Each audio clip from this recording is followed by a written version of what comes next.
കുശൻ എന്നു പേരായ ഒരു രാജാവിൻ്റെ കഥയാണ് ഇന്ന് പറഞ്ഞു തരാൻ പോകുന്നത്. പണ്ട് ശീലാവതി എന്നു പേരായ ഒരു രാജ്ഞി ഉണ്ടായിരുന്നു. കുശാവതി എന്ന് പറയുന്ന രാജ്യത്തെ രാജാവിൻ്റെ കുറേ ഭാര്യമാരിൽ ഏറ്റവും പ്രമുഖയായ ഭാര്യയായിരുന്നു ഈ ശീലാവതി. ഈ രാജാവിന് കുറേ ഭാര്യമാരുണ്ടായിരുന്നെങ്കിലും മക്കളാരും ഉണ്ടായിരുന്നില്ല. ഒരിക്കൽ ഈ ശീലാവതി ഇന്ദ്രനെ തപസ് ചെയ്തു. തനിക്ക് ഒരു പുത്രൻ വേണം എന്ന് പ്രാർത്ഥിച്ചായിരുന്നു തപസ്. അപ്പോൾ ഇന്ദ്രൻ പ്രത്യക്ഷപ്പെട്ടിട്ട് ശീലാവതിയോട് ചോദിച്ചു, ഞാൻ നിനക്ക് 2 മക്കളെ തരാം. ഒരാൾ ബുദ്ധിമാനായിരിക്കും, പക്ഷേ വിരൂപനായിരിക്കും. എന്നാൽ മറ്റൊരാൾ അതിസുന്ദരനായിരിക്കും, പക്ഷേ ഒരു വിഡ്ഢിയായിരിക്കും. ഇതിലാദ്യം നിനക്ക് ആരെ വേണം? മൂത്ത ആളായിരിക്കുമല്ലോ രാജാവാകേണ്ടത്.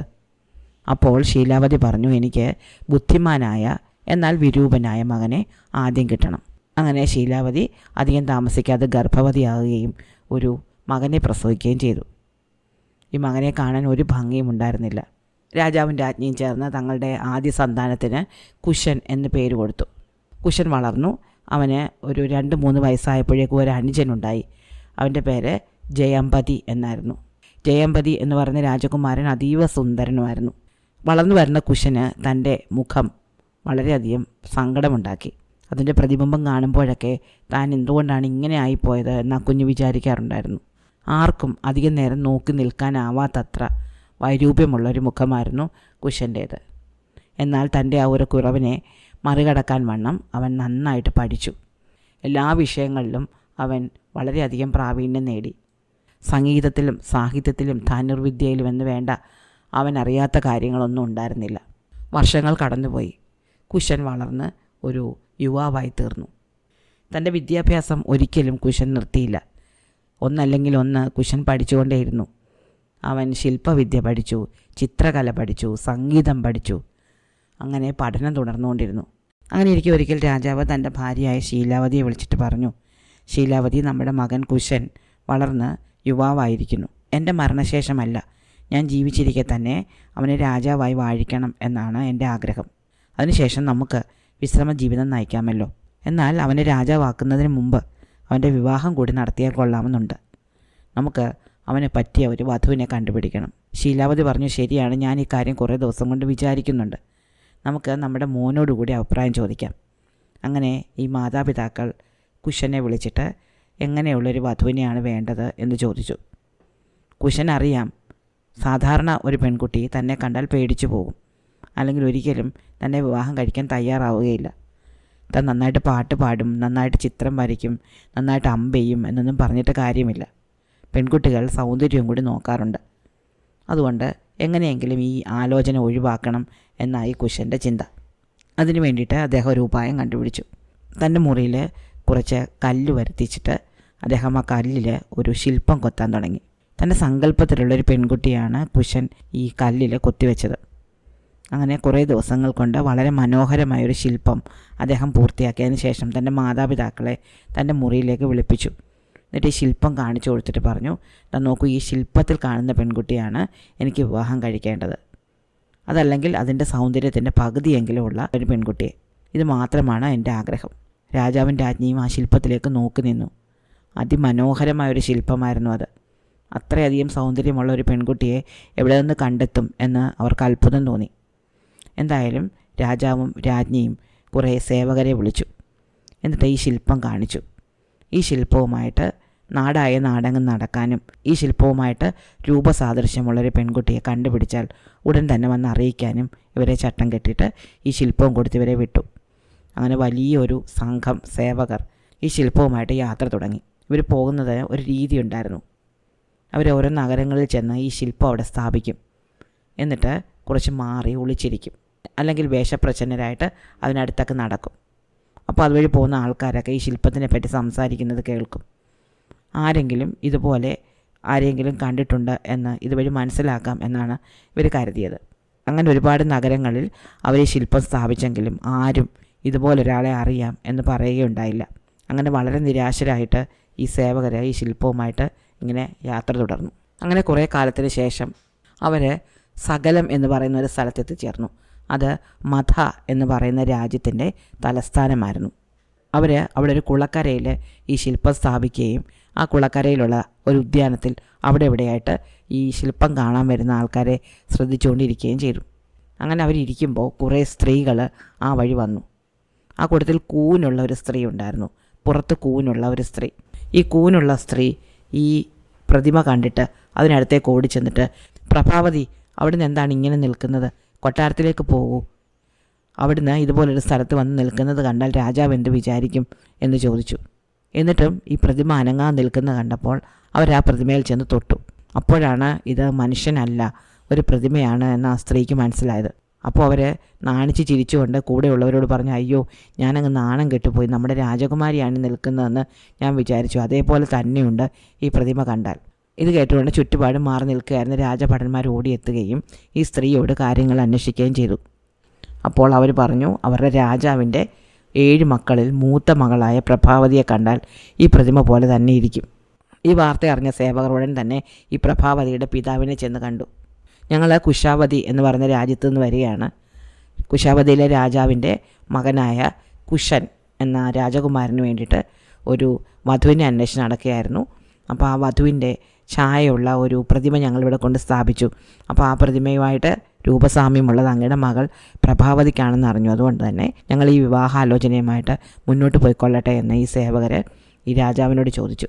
പ്രഭാവതിയുടെ പിതാവായ രാജാവിനോട്. അപ്പോൾ അദ്ദേഹം വളരെ സന്തോഷത്തോടെ സമ്മതിച്ചു. കാരണം ഈ കുശാവതിയെപ്പറ്റിയും അവിടുത്തെ രാജകുമാരനായ കുശനെ പറ്റിയുമൊക്കെ ഇവർ കേട്ടിട്ടുണ്ട്, വളരെ മിടുക്കനാണെന്ന് കേട്ടിട്ടുണ്ടായിരുന്നു.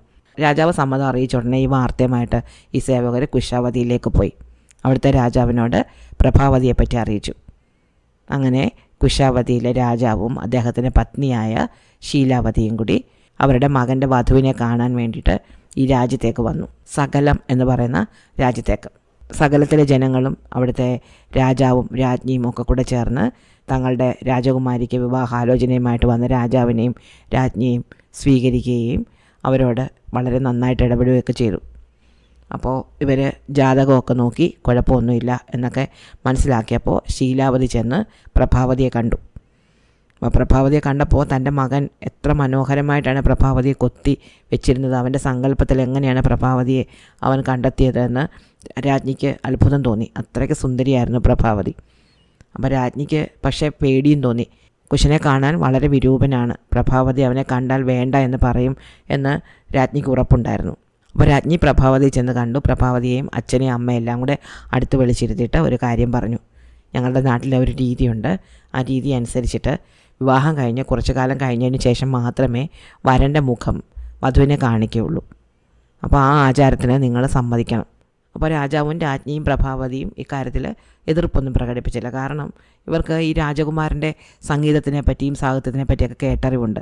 രാജകുമാരനെ കണ്ടാൽ എങ്ങനെ ഇരിക്കും എന്ന് അവർ കേട്ടിട്ടുണ്ടായിരുന്നില്ല. എന്തായാലും ഇവർ സമ്മതിച്ചു. അങ്ങനെ ഈ വിവാഹം നടന്നു. വിവാഹ സമയത്തൊന്നും കുശനോ പ്രഭാവതിയോ പരസ്പരം കണ്ടില്ല. കുശൻ്റെ മുഖം മറച്ചിരിക്കുകയായിരുന്നു. അങ്ങനെ വിവാഹശേഷം ഇവരെല്ലാവരും കൂടെ വളരെ വലിയൊരു ഘോഷയാത്രയായിട്ട് സകലത്തിൽ നിന്ന് കുശാവതിയിലേക്ക് പോയി. പോകുമ്പോൾ വലിയൊരു ഘോഷയാത്രയായിട്ട് സ്ത്രീധനമായിട്ട് കിട്ടിയ ആഭരണങ്ങളും മൃഗങ്ങളും ജോലിക്കാരും ഒക്കെ ആയിട്ടാണ് പ്രഭാവതി പോയത്.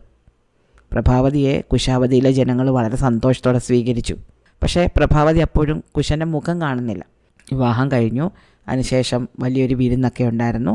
അങ്ങനെ തൊട്ടടുത്ത ദിവസം തന്നെ കുശനെ രാജാവ് അവരോധിച്ചു. ഈ അവരോധന ചടങ്ങിലും പ്രഭാവതിക്ക് പ്രവേശനം ഉണ്ടായിരുന്നില്ല. അതുകൊണ്ട് തന്നെ പ്രഭാവതി കുശൻ്റെ മുഖം കണ്ടില്ല. പ്രഭാവതിക്കാണെങ്കിൽ തൻ്റെ ഭർത്താവിൻ്റെ മുഖം ഒന്ന് കാണണം എന്ന വലിയ ആഗ്രഹമുണ്ടായിരുന്നു. പ്രഭാവതി തൻ്റെ അന്തഃപുരത്തിലിരിക്കുമ്പോൾ കുശൻ തൻ്റെ മുറിയിലിരുന്നുകൊണ്ട് വീണ വായിക്കുന്ന ശബ്ദം കേൾക്കാമായിരുന്നു. ഇത്ര മനോഹരമായിട്ട് വീണ വായിക്കുന്ന കുശൻ്റെ മുഖം എത്ര സുന്ദരമായിരിക്കുമെന്ന് പ്രഭാവതി സങ്കല്പിച്ചു നോക്കി. പക്ഷേ ആ സങ്കല്പത്തിലൊന്നും കുശൻ ഒരു വിരൂപനായിരിക്കുമെന്ന് പ്രഭാവതി വിചാരിച്ചില്ല. പ്രഭാവതിയെ ഒന്ന് നേരിൽ കാണാനാണെങ്കിൽ കുശന് വലിയ ആഗ്രഹവും ഉണ്ടായിരുന്നു. അങ്ങനെ കുശൻ തൻ്റെ അമ്മയായ ലീലാവതിയോട് ചെന്ന് കെഞ്ചി, അമ്മേ, എനിക്ക് എൻ്റെ ഭാര്യയെ ഒന്ന് കാണണം, ഭാര്യയുടെ മുഖം ഒന്ന് നേരിട്ട് കാണണം എന്നുണ്ട്. ശീലാവതി വിചാരിക്കുന്നത് കുറച്ചു കാലം പ്രഭാവതി ഈ കൊട്ടാരത്തിൽ തങ്ങി ഇവിടുത്തെ കാര്യങ്ങളുമായിട്ടൊക്കെ പൊരുത്തപ്പെട്ട് കഴിഞ്ഞതിന് ശേഷം കുശനെ കണ്ടു കഴിഞ്ഞാൽ വലിയ വിരോധമൊന്നും കാണിക്കുകയില്ല, സാഹചര്യങ്ങളുമായിട്ട് അവളങ്ങ് പൊരുത്തപ്പെട്ടു പോകുമെന്നായിരുന്നു.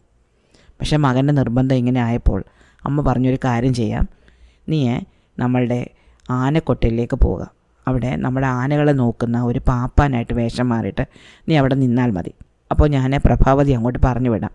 അവിടെ വെച്ച് നിനക്ക് പ്രഭാവതിയെ കാണാം. അങ്ങനെ കുശൻ ഒരു പാപ്പാൻ്റെ വേഷത്തിൽ അവരുടെ ആനക്കൊട്ടിലേക്ക് പോയി. അവിടെ ഒരുപാട് ആനകളുണ്ടായിരുന്നു. ആ ആനകൾക്കിടയിൽ കുശൻ പോയി നിന്നു. ശീലാവതി ഈ സമയത്ത് പ്രഭാവതിയോട് ചെന്ന് പറഞ്ഞു, മകളെ, നീ നമ്മളുടെ കൊട്ടാരത്തിലെ ആനകളെ ഒന്നും കണ്ടിട്ടില്ലല്ലോ. നമുക്ക് വലിയൊരു ആനക്കൂടുണ്ട്, കൊട്ടിലുണ്ട്, ഒരുപാട് ആനകളുണ്ട്. നീ ഇതിന് തോഴിമാരുമായിട്ട് പോയിട്ട് ആനകളെയൊക്കെ ഒന്ന് കണ്ടിട്ട് വാ. അപ്പോൾ പ്രഭാവതി തോഴിമാരെല്ലാവരുമായിട്ട് ഈ ആനക്കൊട്ടിലേക്ക് പോയി. അവിടെ കുറേ ആനകൾ നിൽപ്പുണ്ടായിരുന്നു. ആ കൂട്ടത്തിൽ കുറേ പാപ്പാന്മാരും ഉണ്ടായിരുന്നു. അതിലൊരു പാപ്പാനായിട്ട് കുശനും ഉണ്ടായിരുന്നു. രാജാവായ കുശനാണ് ഇത് എന്ന് പ്രഭാവതിക്ക് മനസ്സിലായില്ല. പ്രഭാവതി ആനകളെ കണ്ടുകൊണ്ട് അങ്ങനെ നടന്നുപോയി. അപ്പോൾ കുറേ തോഴിമാരുണ്ടായിരുന്നത് കാരണം ഇത് തന്നെയാണോ പ്രഭാവതി എന്ന് കുശന് സംശയം തോന്നി. കുറച്ച് ദൂരെ നിന്നാണ് കുശൻ കണ്ടത്. അപ്പോൾ പ്രഭാവതി അത് തന്നെയാണോ എന്ന് ഉറപ്പ് വരുത്താൻ വേണ്ടിയിട്ട് അവിടെ താഴെ കിടന്ന ഒരു ആനപ്പിണ്ടം എടുത്തിട്ട് കുശൻ പ്രഭാവതിയുടെ നേരെ എറിഞ്ഞു. ആനപ്പിണ്ടം ചെന്ന് പ്രഭാവതിയുടെ ദേഹത്ത് വീഴുകയും പ്രഭാവതി ദേഷ്യപ്പെട്ടിട്ട്, ഇത്ര വിരൂപനായ തനിക്ക് ഈ രാജ്യത്തെ രാജ്ഞിയായ പ്രഭാവതിയുടെ ദേഹത്തേക്ക് ആനപ്പിണ്ടം എറിയാൻ എങ്ങനെ ധൈര്യം വന്നു? എൻ്റെ ഭർത്താവായ കുശൻ അറിയുകയാണെങ്കിൽ നിന്നെ ബാക്കി വെച്ചേക്കില്ല എന്ന് പറയുകയും ചെയ്തു. അപ്പോൾ കുശന് മനസ്സിലായി ഇത് തന്നെയാണ് പ്രഭാവതി. പ്രഭാവതിയാണെങ്കിൽ ദേഷ്യപ്പെട്ട് അന്തഃപുരത്തിലേക്ക് കയറി പോവുകയും ചെയ്തു. അകത്തേക്ക് കയറി ചെന്ന പ്രഭാവതി ശീലാവതിയോട് പറഞ്ഞു, അമ്മേ, നിങ്ങളുടെ ആനക്കൊട്ടിലൊക്കെ കൊള്ളാം, പക്ഷേ അവിടുത്തെ പാപ്പാന്മാർ ഒട്ടും മര്യാദയില്ലാത്തവരാണ്. വളരെ വിരൂപനായ ഒരാൾ എൻ്റെ ദേഹത്തേക്ക് ആനപ്പിണ്ടം എടുത്തെറിഞ്ഞു. ഇങ്ങനെയുള്ള പാപ്പാന്മാരെയാണോ കൊട്ടാരത്തിൽ നിയമിക്കുന്നത്? ശീലാവതിക്ക് മനസ്സിലായി പ്രഭാവതി ആരെപ്പറ്റിയാണ് പറയുന്നതെന്ന്. അവരൊന്നും മിണ്ടിയില്ല. ഇതേസമയം പ്രഭാവതിയെ ഒരു നോക്ക് കണ്ട കുശനാണെങ്കിൽ അവളെ വീണ്ടും കാണണം എന്ന ആഗ്രഹം ഉണ്ടാകുകയും ചെയ്തു. പ്രഭാവതി ഈ സമയത്ത് ശീലാവതിയോട് ചെന്ന്, എനിക്ക് ദൂരെ നിന്നെങ്കിലും എൻ്റെ ഭർത്താവിനെ ഒന്ന് കാണണം എന്നാവശ്യപ്പെട്ടു. മരുമകൾ ഇങ്ങനെ പറഞ്ഞപ്പോൾ വീണ്ടും വീണ്ടും എങ്ങനെയാണ് എതിർക്കുന്നത് എന്ന് വിചാരിച്ച ശീലാവതി പ്രഭാവതിയോട് പറഞ്ഞു, നാളെ രാജാവ് താഴെ നിരത്തിലൂടെ പ്രജകളെ കാണാൻ വേണ്ടി ആനപ്പുറത്ത് പോകുന്നുണ്ട്. അപ്പോൾ നീ മട്ടുപ്പാവിൽ നിന്ന് വേണമെങ്കിൽ അദ്ദേഹത്തിന് ഒരു നോക്ക് കണ്ടോളൂ. ഇത് കേട്ട പ്രഭാവതി വളരെയധികം സന്തോഷത്തോടെ അടുത്ത ദിവസത്തിന് വേണ്ടി കാത്തിരുന്നു. അടുത്ത ദിവസം രാജാവ് വീതിയിലൂടെ ജനങ്ങളെ കാണാൻ പോകുന്നുണ്ടല്ലോ. മരുമകളോട് ഇങ്ങനെ പറഞ്ഞതിന് ശേഷം ശീലാവതി നേരെ മകനെ കാണാൻ ചെന്നു. അമ്മ തന്നെ കാണാൻ വന്നപ്പോൾ കുശൻ അമ്മയോട് വീണ്ടും പ്രഭാവതിയെ കാണണമെന്ന് ആവശ്യപ്പെട്ടു. അപ്പോൾ ശീലാവതി മകനോട് പറഞ്ഞു, നാളെ പ്രഭാവതി ഘോഷയാത്ര കാണാൻ വേണ്ടിയിട്ട് മട്ടുപ്പാവിൽ വന്നു നിൽക്കും. അപ്പോൾ നീ ആനപ്പാപ്പാനായിട്ട് ആനപ്പുറത്തിരുന്നാൽ മതി. ഒരിക്കലും നീ രാജാവാണ് എന്ന് ഭാവിക്കരുത്. ഇത് പറഞ്ഞിട്ട് ശീലാവതി വീണ്ടും തൻ്റെ ഇളയ മകനായ ജയാമ്പതിയെ പോയി കാണുകയും ജയാമ്പതിയോട് ഒരു രാജാവിൻ്റെ വേഷത്തിൽ ഘോഷയാത്രയിൽ പങ്കെടുക്കണമെന്നും ആനപ്പുറത്തിരിക്കണമെന്നും ആവശ്യപ്പെടുകയും ചെയ്തു. തൻ്റെ ജ്യേഷ്ഠനായ രാജാവായ കുശൻ്റെ വസ്ത്രങ്ങൾ ധരിച്ച് വേണം ഈ ഘോഷയാത്രയിൽ പങ്കെടുക്കാനെന്ന് ശീലാവതി നേരത്തെ തന്നെ ജയാമ്പതിയെ പറഞ്ഞ് ബോധ്യപ്പെടുത്തി. അങ്ങനെ അടുത്ത ദിവസം ഘോഷയാത്ര തുടങ്ങി. ഘോഷയാത്രയിൽ ജയാമ്പതി രാജാവിൻ്റെ സ്ഥാനത്തിരിക്കുകയും ജയാമ്പതിയുടെ പിന്നിലായിട്ട് ആനപ്പാപ്പാൻ്റെ സ്ഥാനത്ത് യഥാർത്ഥ രാജാവായ കുശൻ ഇരിക്കുകയും ചെയ്തു. ഘോഷയാത്ര കാണാൻ വേണ്ടിയിട്ട് പ്രഭാവതി വന്ന് മട്ടുപ്പാവിൽ നിന്നു. നോക്കുമ്പോൾ ആനപ്പുറത്ത് അതിസുന്ദരനായ രാജാവ് പോകുന്നത് കണ്ടു. തൻ്റെ ഭർത്താവ് എത്രത്തോളം സുന്ദരനാണ് എന്ന് വളരെ സന്തോഷത്തോടെ പ്രഭാവതി ചിന്തിച്ചു. പക്ഷെ അപ്പോഴാണ് പ്രഭാവതി ഒരു കാഴ്ച കണ്ടത്. ഈ രാജാവിൻ്റെ തൊട്ട് പിന്നിലായിട്ട് ആനപ്പാപ്പാൻ ഇരിക്കുന്നുണ്ട്. തന്നെ തലേന്ന് ആനപ്പിണ്ടം കൊണ്ട് എറിഞ്ഞ ആ വൃത്തികെട്ട മുഖമുള്ള ആനപ്പാപ്പാൻ. അയാൾ തന്നെ നിർനിമേഷനായിട്ട് നോക്കുകയും കൈവീശി കാണിക്കുകയും ചെയ്യുന്നുണ്ട്. ഇത് കണ്ട പ്രഭാവതിക്ക് ഇതൊട്ടും ഇഷ്ടപ്പെട്ടില്ല. പക്ഷെ പിന്നീട് ഇതിനെപ്പറ്റി ആലോചിച്ചപ്പോൾ അവർക്ക് വലിയ അത്ഭുതമായിട്ട് തോന്നി. കഴിഞ്ഞ ദിവസം ഇക്കാര്യത്തിനെപ്പറ്റി താൻ അമ്മയോട് പരാതി പറഞ്ഞതാണ്. ഇത്ര മര്യാദയില്ലാത്ത ഒരു ആനപ്പാപ്പാനെ കൊട്ടാരത്തിൽ വെച്ചുകൊണ്ടിരിക്കരുത് എന്ന് പറഞ്ഞതാണ്. പക്ഷേ ഇന്നും രാജാവിൻ്റെ ഘോഷയാത്രയിൽ അയാൾ ഒരു മര്യാദയുമില്ലാതെ തന്നെ കൈവീശി കാണിച്ചു. ഇവരാരും തന്നെ രാജാവിനെ കാണാൻ അനുവദിക്കുന്നതുമില്ല. അങ്ങനെയാണെങ്കിൽ തനിക്ക് അബദ്ധം പറ്റിയതായിരിക്കുമോ? താൻ കണ്ട ഈ വിരൂപനായിരിക്കുമോ യഥാർത്ഥ കുശരാജാവ്? ഇങ്ങനെ ആകെ പല സംശയം തോന്നിയ പ്രഭാവതി തൻ്റെ ജോലിക്കാരിയായ കൂനിയെ വിളിച്ചു. എന്നിട്ട് അവരെ വിളിച്ചിട്ട് പറഞ്ഞു, നീ വേഗം ഈ ഘോഷയാത്രയുടെ പിന്നാലെ പോകണം. എപ്പോഴാണോ ഘോഷയാത്ര അവസാനിക്കുന്നത് അപ്പോൾ ആരാണ് ആനപ്പുറത്ത് നിന്ന് ആദ്യം ഇറങ്ങുന്നത് എന്ന് നോക്കണം. ആരാണോ ആനപ്പുറത്ത് നിന്ന് ആദ്യം ഇറങ്ങുന്നത് അതായിരിക്കും രാജാവ്. അങ്ങനെ തൻ്റെ കൂനിയെ പ്രഭാവതി ആനയുടെ പിന്നാലെ വിട്ടു. കൂനി വേഗം ഈ ഘോഷയാത്രയുടെ പിന്നാലെ പോയി. അപ്പോൾ ഘോഷയാത്ര കഴിഞ്ഞിട്ട് ആദ്യം ആനപ്പുറത്ത് നിന്ന് പുറത്തിറങ്ങിയത് കുശനായിരുന്നു. കൂനിക്ക് മനസ്സിലായി ഈ ആനപ്പാപ്പാനായിട്ട് നടക്കുന്ന ആൾ തന്നെയാണ് യഥാർത്ഥ രാജാവെന്ന്. എന്നാൽ ഈ കൂനി തിരക്കിട്ട് ഈ ഘോഷയാത്ര കഴിഞ്ഞ് തിരിച്ചു പോകുന്നത് കുശനും കണ്ടിരുന്നു. കുശൻ വേഗം തൻ്റെ സേവകരോട് അവരെ തടഞ്ഞു നിർത്താൻ പറഞ്ഞു. എന്നിട്ട് അവരെ വിളിച്ചിട്ട് ചോദിച്ചു, നിങ്ങൾ എന്തിനാണ് എന്നെ കാണാൻ വന്നതും ഇപ്പോൾ തിരക്കിട്ട് പോകുന്നതും? അവർ പറഞ്ഞു, ആനപ്പുറത്ത് നിന്ന് ആദ്യം ആരാണ് താഴെ ഇറങ്ങുന്നതെന്ന് നോക്കാൻ വേണ്ടിയിട്ട് പ്രഭാവതി രാജ്ഞി എന്നെ വിട്ടതാണ്. ഈ കുശൻ ഇവർക്ക് കുറേ പണം കൊടുത്തിട്ട് പറഞ്ഞു, യാതൊരു കാരണവശാലും നിങ്ങൾ സത്യം ചെന്ന് അവരോട് പറയരുത്. അങ്ങനെ പറയുകയാണെങ്കിൽ നിങ്ങൾക്ക് തക്കതായ ശിക്ഷ കിട്ടും. നിങ്ങൾ ചെന്ന് പറയേണ്ടത് പാപ്പാൻ രണ്ടാമതാണ് ആനപ്പുറത്ത് നിന്ന് ഇറങ്ങിയെന്നാണ്. നിങ്ങളങ്ങനെ പറയുകയാണെങ്കിൽ നിങ്ങൾക്ക് ഈ സ്വർണ്ണ നാണയം മുഴുവൻ ഞാൻ തരും. അതല്ല, നിങ്ങൾ സത്യം ചെന്ന് പറയുകയാണെങ്കിൽ നിങ്ങളെ ഞാൻ ശിക്ഷിക്കും. ഇത് കേട്ട് പേടിച്ചു പോയ ഈ കൂനുള്ള ദാസി പ്രഭാവതിയോട് ചെന്ന് ആനപ്പാപ്പാൻ രണ്ടാമതാണ് ഇറങ്ങിയത് എന്ന് പറഞ്ഞു. അതോടെ പ്രഭാവതിക്ക് വലിയ സന്തോഷമായി. അവർക്കുണ്ടായ സംശയം അപ്പോൾ തീർന്നു. അങ്ങനെ അടുത്ത ദിവസം വീണ്ടും കുശന് തൻ്റെ ഭാര്യയെ കാണണമെന്ന് ആഗ്രഹം തോന്നി. അദ്ദേഹം തന്നെ അമ്മയോട് ചെന്ന് ആഗ്രഹം പറഞ്ഞു, അമ്മ എനിക്ക് എൻ്റെ ഭാര്യയെ ഒന്നുകൂടി കാണണം. അപ്പോൾ അമ്മ പറഞ്ഞു, അങ്ങനെയാണെങ്കിൽ നീ ഒരു കാര്യം ചെയ്യും, നീ താമരക്കുളത്തിൽ പോയി താമരപ്പൂക്കൾക്കിടയിൽ ഒളിച്ചിരിക്കുക, ഞാൻ പ്രഭാവതി അങ്ങോട്ട് പറഞ്ഞു വിടാം. അങ്ങനെ കുശൻ കുളത്തിലിറങ്ങിയിട്ട് താമരപ്പൂക്കൾക്കിടയിൽ ഒളിച്ചിരിക്കുകയും പ്രഭാവതിയെ ശീലാവതി കുളത്തിനടുത്തേക്ക് പറഞ്ഞു വിടുകയും ചെയ്തു. പ്രഭാവതി എന്ന് നോക്കുമ്പോൾ കൊട്ടാരത്തിൽ വളരെ മനോഹരമായൊരു താമരക്കുളമുണ്ട്. കുളം കണ്ടപ്പോൾ പ്രഭാവതിക്ക് ആ കുളത്തിലിറങ്ങി കുളിക്കണമെന്ന് തോന്നി. അങ്ങനെ അവർ കുളത്തിലിറങ്ങി മുങ്ങിക്കുളിച്ചു, നീന്തി തുടിക്കുകയും ചെയ്തു. അപ്പോൾ അവിടെ ഒരുപാട് താമരപ്പൂക്കളുണ്ടായിരുന്നു. തോഴിമാരോട് ചേർന്ന് പ്രഭാവതി ഈ താമരപ്പൂക്കളിൽ കുറച്ചൊക്കെ പറിച്ചെടുത്തു. അപ്പോൾ നല്ല വലിപ്പമുള്ള ഒരു താമരപ്പൂ കണ്ടു. ആ താമരപ്പൂ കണ്ട് അത് പറിച്ചെടുക്കാൻ വേണ്ടി അവർ നോക്കുമ്പോൾ അതിൻ്റെ പിന്നിൽ ഒളിച്ചിരിക്കുകയായിരുന്ന ഈ രാജാവിനെ കണ്ടു, കുശൻ എന്ന രാജാവിനെ. അവർ ദേഷ്യപ്പെട്ട് ഉറക്കെ ശബ്ദമുണ്ടാക്കുകയും സേവകരോട് ഇയാളെ വന്ന് പിടിക്കാൻ പറയുകയും ചെയ്തു. പക്ഷേ സേവകരെല്ലാം പേടിച്ച് നിന്നതേ ഉള്ളൂ. അവർക്ക് തങ്ങളുടെ രാജാവിനെ വന്ന് തൊടാൻ പേടിയുണ്ടായിരുന്നു. അതോടെ പ്രഭാവതിക്ക് മനസ്സിലായി ഈ വിരൂപനായ മനുഷ്യനാണ് യഥാർത്ഥ രാജാവെന്ന്. പ്രഭാവതി പെട്ടെന്ന് ബോധം കെട്ട് വീണുപോയി. കുറച്ചു നേരം കഴിഞ്ഞാണ് പ്രഭാവതിക്ക് ബോധം വീണതും പ്രഭാവതി തൻ്റെ തോഴിമാരോട് തൻ്റെ സാധനങ്ങളൊക്കെ പെറുക്കി അടുക്കി വെക്കാൻ പറഞ്ഞു. ഇനി ഒരു നിമിഷം പോലും ഈ രാജ്യത്ത് താൻ നിൽക്കുകയില്ല. ഇത്ര വിരൂപനായൊരു ഭർത്താവിനെ തനിക്ക് വേണ്ട. താൻ ഉടൻ തന്നെ തൻ്റെ രാജ്യത്തേക്ക് തിരിച്ചു പോവുകയാണ്. ഇങ്ങനെ പറഞ്ഞ പ്രഭാവതിയെ അവിടെ തന്നെ പിടിച്ചു നിർത്താൻ ശീലാവതിയും രാജാവും ഒക്കെ നോക്കിയെങ്കിലും പ്രഭാവതി കേട്ടില്ല. തൻ്റെ ഒപ്പം വന്ന സേവകരോട് ഉടൻ തന്നെ തേര് തയ്യാറാക്കാൻ പ്രഭാവതി പറഞ്ഞു. സേവകരുടൻ തന്നെ കുശൻ എന്ന രാജാവിനെ ചെന്ന് കണ്ടു. രാജാവെ, അങ്ങയുടെ ഭാര്യ വീട്ടിലേക്ക് തിരിച്ചു പോകണമെന്ന് ആവശ്യപ്പെടുന്നു, എന്ത് ചെയ്യണം എന്ന് ചോദിച്ചു. അപ്പോൾ രാജാവ് പറഞ്ഞു, നമുക്ക് പിടിച്ചു നിർത്താൻ പറ്റില്ലല്ലോ. പ്രഭാവതിക്ക് മനസ്സിലായി ഞാനൊരു വിരൂപനാണെന്ന്. ഇനി അവൾ പോകുന്നുണ്ടെങ്കിൽ പൊക്കോട്ടെ, നമുക്കൊന്നും ചെയ്യേണ്ട. അങ്ങനെ പ്രഭാവതി ഉടൻ തന്നെ തൻ്റെ രാജ്യത്തേക്ക് തിരിച്ചുപോയി. പ്രഭാവതി പോയി 2-3 ദിവസം കഴിഞ്ഞപ്പോഴേക്ക് കുശന് വലിയ വിഷമമായിപ്പോയി. പ്രഭാവതിയെ പോയി വിളിച്ചുകൊണ്ട് വരാം എന്ന് കുശൻ വിചാരിച്ചു. അങ്ങനെ കുശൻ തൻ്റെ അമ്മയോട് യാത്ര പറഞ്ഞിട്ട് സകലത്തിലേക്ക് പോയി, പ്രഭാവതിയുടെ രാജ്യമായ സകലത്തിലേക്ക്. എന്നാൽ നേരിട്ട് താൻ ചെന്ന് വിളിച്ചാൽ പ്രഭാവതി വരാൻ പോകുന്നില്ല എന്ന് കുശന് അറിയാമായിരുന്നു. അതുകൊണ്ട് അദ്ദേഹം വേഷം മാറിയാണ് സകലത്തിലേക്ക് പോയത്. അവിടെ ചെന്ന് അവിടുത്തെ ആനക്കൊട്ടിലിൽ ചെന്ന് അവിടുത്തെ പാപ്പാനോട് ഒരു ജോലി ചോദിച്ചു. പാപ്പാൻ പറഞ്ഞു, ഇവിടെ ജോലിയൊന്നുമില്ല, വേണമെങ്കിൽ രാത്രിയിൽ ഇവിടെ തങ്ങാനിടം തരാം. അപ്പം നല്ലോണം ഇരുട്ടിയല്ലോ. അങ്ങനെ അന്ന് രാത്രിയിൽ കുശൻ ആ ആനക്കൊട്ടിലാണ് കിടന്നത്. രാത്രി ഇങ്ങനെ ഉറക്കം വരാതെ കിടന്നപ്പോൾ അദ്ദേഹം തൻ്റെ കയ്യിലുണ്ടായിരുന്ന വീണ എടുത്ത് മീട്ടി. വളരെ മനോഹരമായ സംഗീതമായിരുന്നു. അവിടെ ഒരുപാട് ആനപ്പാപ്പാന്മാരുണ്ടായിരുന്നു. അവരെല്ലാം എഴുന്നേറ്റ് ഈ പാട്ട് കേട്ട് ആസ്വദിച്ചിരുന്നു. ഈ പാട്ട് ഒഴുകി പ്രഭാവതിയുടെ അന്തഃപുരത്തിലും ചെന്നു. ആ പാട്ട് കേട്ടപ്പോൾ പ്രഭാവതിക്ക് തൻ്റെ ഭർത്താവിൻ്റെ കൊട്ടാരത്തിൽ വെച്ച് കേട്ട സംഗീതം ഓർമ്മ വന്നു. ഈ പാടുന്നത് കുശനാണോ എന്ന് അവർക്ക് സംശയം തോന്നി. അങ്ങനെ അടുത്ത ദിവസം കുശൻ എഴുന്നേറ്റു. ഈ പാപ്പാന്മാരോട് യാത്രയൊക്കെ പറഞ്ഞിട്ട് വീണ്ടും ആ രാജ്യം മുഴുവൻ ചുറ്റി നടന്നു. അവിടെ വെച്ച് ഒരു മൺപാത്ര കച്ചവടക്കാരനെ കണ്ടുമുട്ടി.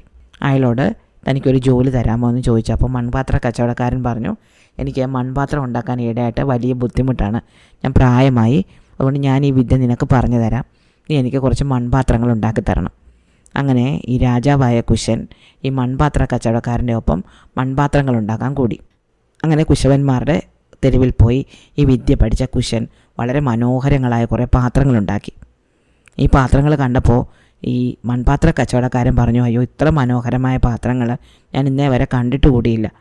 ഇത് സാധാരണ ചന്തയിൽ വിൽക്കുന്നതിനേക്കാളും നല്ലത് രാജകൊട്ടാരത്തിൽ കൊണ്ടുപോയി വിൽക്കുന്നതാണ്. ഞാനിത് രാജകൊട്ടാരത്തിൽ കൊണ്ടുപോകാം. അങ്ങനെ ഈ മനോഹരമായ പാത്രങ്ങളുമായിട്ട് ഈ കച്ചവടക്കാരൻ രാജകൊട്ടാരത്തിലേക്ക് പോകാൻ ഇറങ്ങിയപ്പോൾ കുശൻ വളരെ മനോഹരമായൊരു പൂപ്പാത്രം എടുത്തിട്ട് ഇയാളുടെ കൈ കൊടുത്തിട്ട് പറഞ്ഞു, ഈ പാത്രം നിങ്ങൾ ഇവിടുത്തെ രാജകുമാരിക്ക് തന്നെ വിൽക്കണം. അങ്ങനെ അയാൾ സമ്മതിച്ചു. അയാൾ ഈ പാത്രങ്ങളുമായിട്ട് രാജകൊട്ടാരത്തിൽ പോയി. രാജാവ് യാദൃശ്ചികമായിട്ട് ഈ പാത്രങ്ങൾ കണ്ടു. ഇതിൻ്റെ മനോഹാരിത കണ്ടുകൊണ്ട് രാജാവ് അവിടെ നിൽക്കുകയും ഈ പാത്ര കച്ചവടക്കാരനോട് ഇത് ആരാണ് ഉണ്ടാക്കിയതെന്ന് ചോദിക്കുകയും ചെയ്തു. അപ്പോൾ അയാൾ പറഞ്ഞു, ഇത് ഞാനാണ് ഉണ്ടാക്കിയത്. അപ്പോൾ രാജാവ് പറഞ്ഞു, എന്നോട് കള്ളം പറയണ്ട, നിങ്ങളുടെ കൈ കണ്ടാൽ അറിയാം, നിങ്ങളുടെ കൈ പ്രായമുള്ളതാണ്, മാത്രമല്ല വിറയ്ക്കുന്നുകൊണ്ട് ഈ കൈകൾ കൊണ്ട് നിങ്ങൾക്കിത് ഉണ്ടാക്കാൻ പറ്റില്ല. അപ്പോൾ ഈ കുശവൻ പറഞ്ഞു, ഞാനല്ല, എൻ്റെ ശിഷ്യനാണ് ഇതുണ്ടാക്കിയത്. അപ്പോൾ രാജാവ് പറഞ്ഞു, ഒരിക്കലുമല്ല, നിങ്ങളുടെ ശിഷ്യനല്ല, നിങ്ങളുടെ ഗുരുവായിരിക്കും ഇതുണ്ടാക്കിയത്. കാരണം ഇത്ര മനോഹരമായ ഒരു ജോലി ഒരു സാധാരണക്കാരന് ചെയ്യാൻ പറ്റില്ല, ഒരു മഹാഗുരുവിന് മാത്രമേ ചെയ്യാൻ പറ്റൂ. അങ്ങനെ ഈ പാത്രങ്ങളെല്ലാം രാജാവ് നല്ല വില കൊടുത്ത് വാങ്ങി.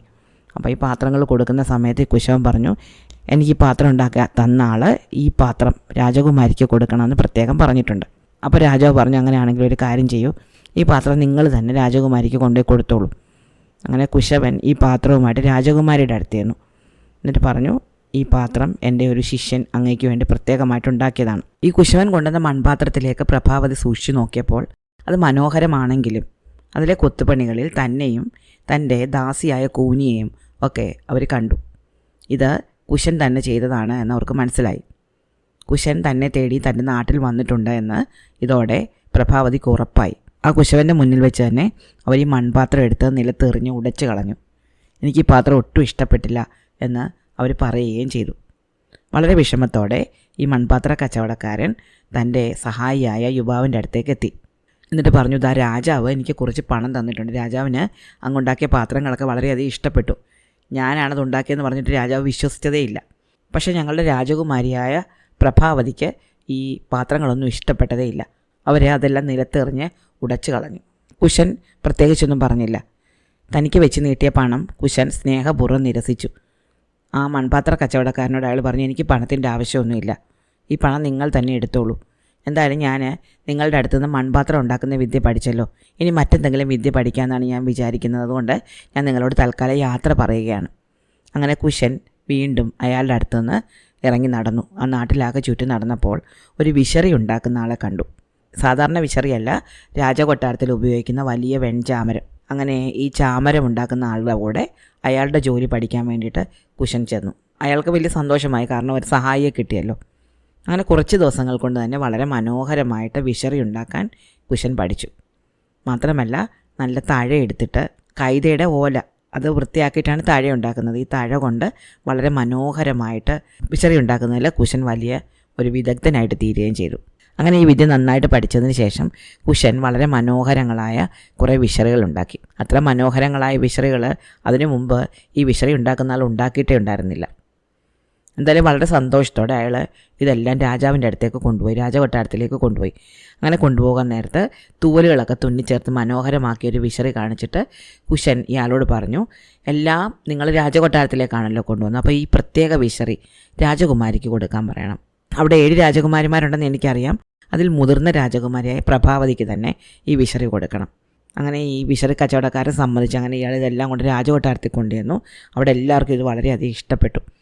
രാജ്ഞി ഈ വിശറികളെല്ലാം നല്ല വില കൊടുത്ത് വാങ്ങി.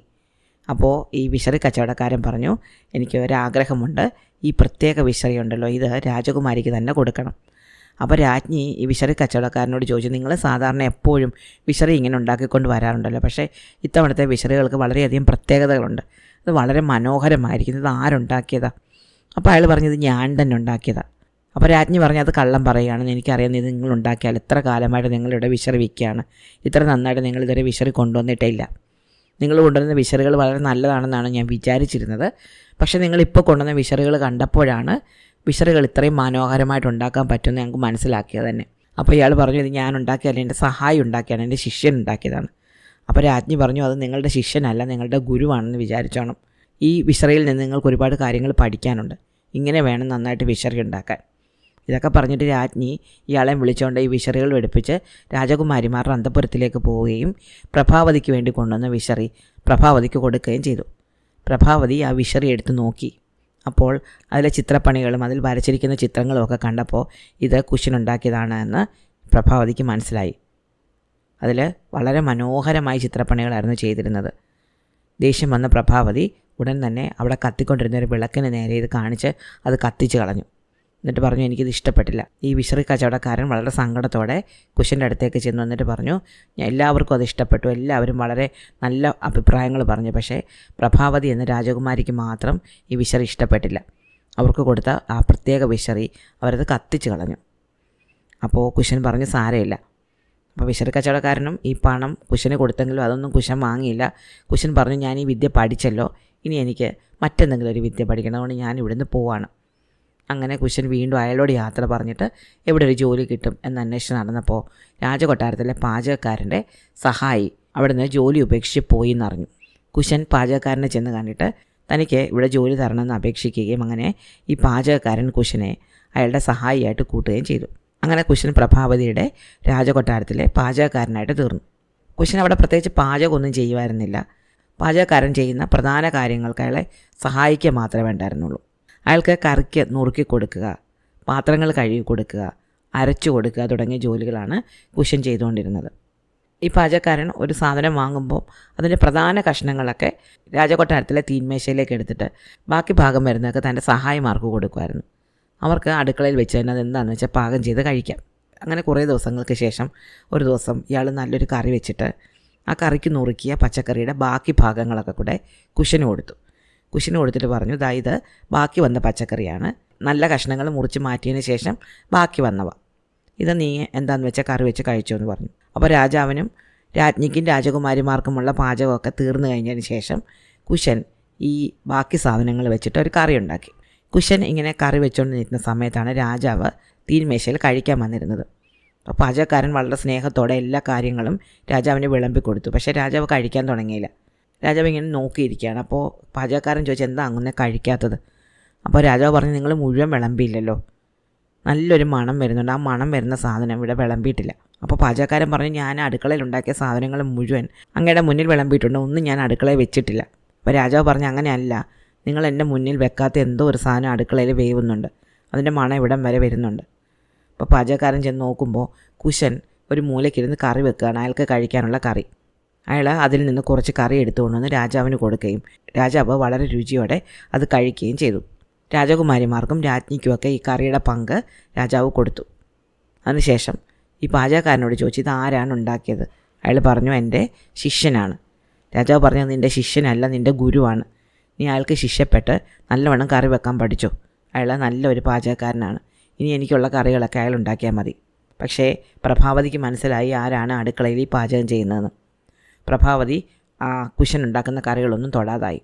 ബാക്കി എല്ലാ കറികളും പ്രഭാവതി കൂട്ടുമെങ്കിലും കുശൻ എന്താണോ ഉണ്ടാക്കുന്നത് അത് പ്രഭാവതി കഴിക്കുകയില്ല.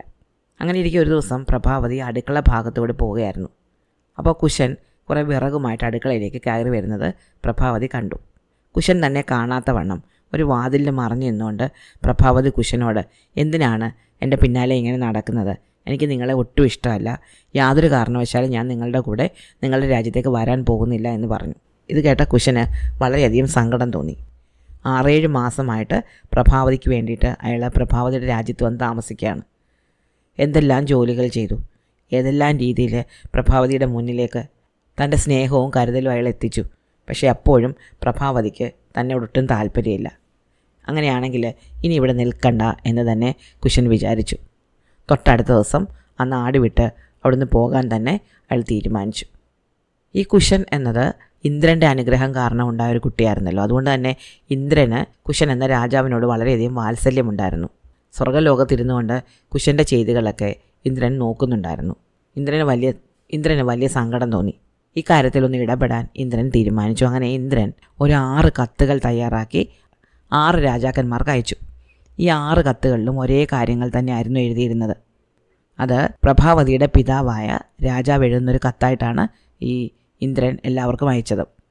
ഈ കത്തിൽ ഇപ്രകാരമാണ് എഴുതിയിരുന്നത്: എൻ്റെ മകൾ പ്രഭാവതി തൻ്റെ ഭർത്താവിനോട് പിണങ്ങി രാജ്യത്തേക്ക് തിരിച്ചു വന്നിരിക്കുകയാണ്. അവളെ വിവാഹം കഴിച്ചയച്ചാൽ കൊള്ളാമെന്ന് എനിക്ക് ആഗ്രഹമുണ്ട്. അതുകൊണ്ട് നിങ്ങൾ വന്ന് അവളെ വിവാഹം കഴിച്ചുകൊണ്ട് പോകണം. പ്രഭാവതിയെ ഇഷ്ടമുണ്ടായിരുന്ന ഈ 6 രാജാക്കന്മാരും വിവാഹം കഴിക്കാൻ വേണ്ടിയിട്ട് പ്രഭാവതിയുടെ രാജ്യത്തേക്ക് വന്നു, സകലം എന്ന രാജ്യത്തേക്ക്. അവിടെ എത്തിയപ്പോഴാണ് ഇവർ 6 പേരും പരസ്പരം കണ്ടതും തങ്ങൾ 6 പേർക്കും ഒരേപോലെയുള്ള കത്തുകളാണ് കിട്ടിയതെന്ന് മനസ്സിലാക്കിയത്. തങ്ങളെ അപമാനിക്കാനാണ് രാജാവ് ഇങ്ങനെ ഒരു കത്ത് എഴുതിയതെന്ന് അവർ കരുതി. അവർ 6 പേരും ചേർന്ന് ഉടൻ തന്നെ രാജാവിന് മകളെ ഉടൻ തന്നെ തങ്ങൾക്ക് വിവാഹം കഴിച്ചു തരണം എന്നും ആവശ്യപ്പെട്ടുകൊണ്ട് കത്തെഴുതി. അങ്ങനെ 6 രാജാക്കന്മാരുടെയും കത്തുകൾ ഒരേപോലെ രാജാവിന് കിട്ടി. 6 കത്തിലും എഴുതിയിരുന്നത് ഉടൻ തന്നെ പ്രഭാവതി അവർക്ക് കൊടുക്കണമെന്നായിരുന്നു. രാജാവിന് ഒരാൾക്കല്ലേ കൊടുക്കാൻ പറ്റൂ, 6 പേർക്ക് കൊടുക്കാൻ പറ്റില്ലല്ലോ. രാജാവ് തൻ്റെ ദൂതന്മാരെ ഈ 6 പേരുടെ അടുത്ത് വിട്ടെങ്കിലും അവർ 6 പേരും പിന്മാറാൻ തയ്യാറായില്ല. പ്രഭാവതിയെ വിവാഹം കഴിക്കണം എന്ന നിർബന്ധത്തിൽ ഇവർ 6 പേരും ഉറച്ചു നിന്നു. രാജാവിന് വലിയ ദേഷ്യം തോന്നി. പ്രഭാവതിയെ വളരെ മഹത്തായ ഒരു രാജ്യത്തേക്കാണ് വിവാഹം കഴിച്ചയച്ചത്. തൻ്റെ ഭർത്താവിന് സൗന്ദര്യമില്ല എന്നൊരൊറ്റ കാരണത്താൽ അവൾ തിരിച്ചു വന്നതാണ്. ഇവിടുന്ന് തിരിച്ചു പോകാൻ അവൾ കൂട്ടാക്കുന്നില്ല.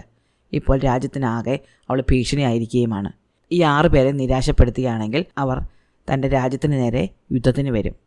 അവർക്കെതിരെ പിടിച്ചു നിൽക്കാൻ തനിക്ക് പറ്റില്ല. രാജാവ് ആകെ വിഷണ്ണനായി. അവസാനം അദ്ദേഹം ഒരു തീരുമാനത്തിലെത്തി. പ്രഭാവതിയെ മുറിച്ച് 6 കഷ്ണങ്ങളാക്കിയിട്ട് ഈ 6 രാജാക്കന്മാർക്ക് അയച്ചു കൊടുക്കുക. അതല്ലാതെ മറ്റു മാർഗമില്ല. ഇതറിഞ്ഞ് പ്രഭാവതി ആകെ വിഷമിച്ചു പോയി. പ്രഭാവതി തൻ്റെ അമ്മയുടെ അടുത്തേക്ക് ഓടിച്ചെന്നു. അമ്മ എന്നെ സഹായിക്കണേ എന്ന് പറഞ്ഞു. അമ്മ പറഞ്ഞു, എനിക്ക് നിന്നെ സഹായിക്കാൻ പറ്റില്ല കുഞ്ഞെ, നിൻ്റെ ഭർത്താവിന് മാത്രമേ നിന്നെ സഹായിക്കാൻ പറ്റുകയുള്ളൂ. പ്രഭാവതി ഉടൻ തന്നെ അടുക്കളയിലേക്ക് ഓടിച്ചെന്നു. അവിടെ കുശൻ ഉണ്ടായിരുന്നു. കുശൻ അവിടുന്ന് യാത്ര പറയുന്നതിന് മുന്നോടിയായിട്ട് അവസാനമായിട്ട് അടുക്കളയിൽ കുറച്ച് മധുര പലഹാരങ്ങൾ പാകം ചെയ്യുകയായിരുന്നു. പ്രഭാവതി ഓടിച്ചെന്ന് കുശൻ്റെ കാൽക്കൽ വീണു. എന്നോട് ക്ഷമിക്കണേ എന്ന് പറഞ്ഞു. ഇത്ര കാലങ്ങളായിട്ട് അങ്ങ് എൻ്റെ രാജ്യത്ത് വന്ന് എന്തെല്ലാം ജോലികൾ ചെയ്തു. അങ്ങയുടെ മനസ്സിൻ്റെ സൗന്ദര്യം എന്നിട്ട് ഞാൻ കണ്ടില്ല. അതേസമയം എൻ്റെ സൗന്ദര്യത്തെപ്പറ്റിയുള്ള എൻ്റെ അഹങ്കാരമെല്ലാം ഇതാ ഇപ്പോൾ നശിച്ചിരിക്കുന്നു. ഇത് പല കഷ്ണങ്ങളായിട്ട് മുറിച്ച് പലർക്കായിട്ട് വീതം വെച്ച് കൊടുക്കാൻ പോവുകയാണ്. ഈ രാജ്യത്ത് ഒരു യുദ്ധം ഒഴിവാക്കാൻ അത് മാത്രമേ മാർഗമുള്ളൂ. അപ്പോൾ കുശൻ ചോദിച്ചു, നീ എന്താ ഈ പറയുന്നത്? കുശനായ ഞാൻ ജീവിച്ചിരിക്കുമ്പോൾ നിനക്ക് അങ്ങനെ എന്തെങ്കിലും പറ്റുമെന്ന് നീ കരുതുന്നുണ്ടോ? നീ ഒന്നുകൊണ്ടും വിഷമിക്കേണ്ട, ഈ കാര്യം ഞാൻ പരിഹരിച്ചുകൊള്ളാം. കുശൻ ഈ 6 രാജാക്കന്മാരെയും നേരിട്ട് പോയി കാണുകയും പ്രഭാവതിയുടെ അനുജത്തിമാരായ 6 രാജകുമാരിമാരെ ഈ ഓരോ രാജാക്കന്മാർക്കും വിവാഹം കഴിച്ചു കൊടുക്കാമെന്ന് സത്യം ചെയ്യുകയും ചെയ്തു. അങ്ങനെ ഈ പ്രശ്നം അദ്ദേഹം വളരെ നന്നായിട്ട് പരിഹരിച്ചു. തൻ്റെ അനുജത്തിമാരുടെ വിവാഹത്തിന് പ്രഭാവതി തൻ്റെ ഭർത്താവായ കുശനോടൊപ്പമാണ് പങ്കെടുത്തത്. കുശൻ്റെ മുഖത്തിൻ്റെ വൈരൂപ്യം പിന്നീട് ഒരിക്കലും പ്രഭാവതിയെ വിഷമിപ്പിച്ചതേയില്ല. വിവാഹത്തിന് ശേഷം പ്രഭാവതി കുശനോടൊപ്പം കുശാവതിയിലേക്ക് തിരിച്ചു ചെല്ലുകയും അവിടെ അവരെ വളരെ കാലം വളരെ സന്തുഷ്ടരായിട്ട് ജീവിക്കുകയും ചെയ്തു. ഇതാണ് കുശൻ എന്ന രാജാവിൻ്റെ കഥ. ഇഷ്ടമായോ? അടുത്ത കഥ അടുത്ത ദിവസം.